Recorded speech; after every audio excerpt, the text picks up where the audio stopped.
Хайде с нас в Румъния! Спряхме в Русе на ето това чендж бюро, за да отменим някоя паричка. Обаче, по мои тънки сметки си прецакахме, защото на границата имаше чендж бюро, което беше по-добро на по-добра цена. И ето го и впечатляващия Дунав мост. Минаването по него се плаща. И тъмън бях задрямал и пристигнахме. Ама то и годи Румъния. Няма нищо път. И сега тук ми се подмазва, за да ме обличе, защото трябвало да слизаме. И къде ще слизаме, не ми познатото и ние къде се намираме. И струпах се пред входа, добре, че има кой да ми събира подаръчетата. Да, намираме се в Букурещ.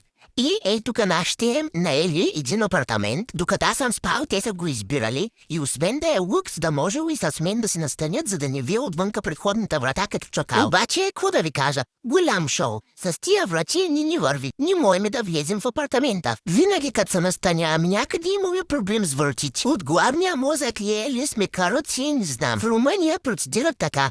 Чрез букинг си запазихме този апартамент, след което на WhatsApp пращат код, с който да влезеш в апартамента. И тъй пращат ни на нас то код, въвеждаме му, обаче не става. То аларми ли не се пускаха, то сота ли не пищя и не става и не става. Газурихме се там поне 1 час и влезнахме. И какво се оказа накрая? Ами собственика сгрешил една цифра и за това ние не можем да влезнем. Ущях да вия само аз като чакал пред вратата, ама май 3 щяхме да бъдем. Ни върви с тия врати, аз ви казвам. Апартаментчето много хубавичко. За мен не се плаща, аз съм безплатно настанен. Има кафемашина за нашите, оставени кафенца, топличко, хубавичко. И долу има частен паркинг, което беше много важно за нас. И тъй скиприхме се и излизаме на вечерна разходка. Главната ни цел за посещението ни в Букурещ са коледните базари. Нашите преди години са идвали, но без мен.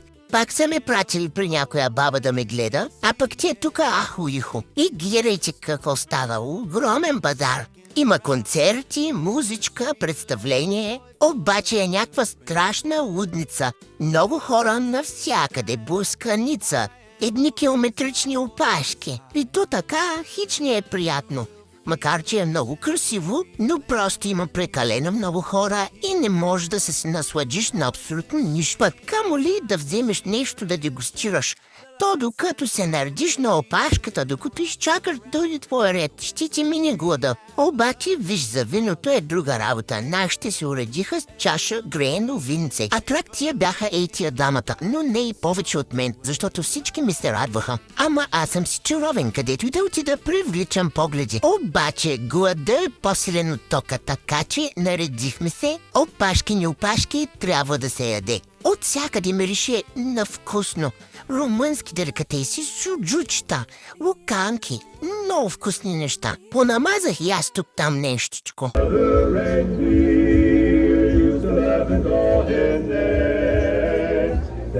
Елените на дядо Коледа изнасяха концерт, след което решихме да потеглим към другият базар на няколко пресечки от този, който посетихме първоначално. По пътя видяхме и всички сгради, които са украсени уникално за инстаграмабъл снимки.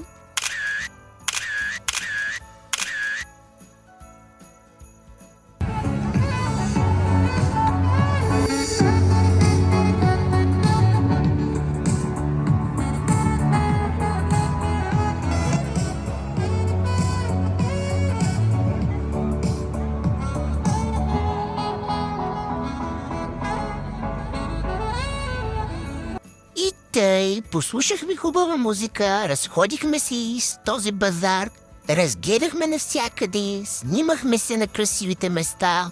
Ето тук имаше диджей, който пускаше хубави коледни песни. Абе въобще Букурещ е обсипан с магичен коледен дух, който се носи из всяка уличка. И ето това беше топ мястото, което специално мен много ме впечатли. Тази светеща кола. Абе, красив си е този Букурещ. И за десерт хапнахме по една микица с шоколад. Добре де нашите хапнаха, на мен не ми е разрешено. И така приключи нашата вечерна разходка в Букурещ. Предстои миене на лапи, дупе и всички атрибути. след това да си хапна, че съм гладен и аз се път и по леглата, каквото сте видели от Букурещ видели. Утре отиваме в друго градче в Румъния с други базари, така че спете бързо. Хайде, лека нощ!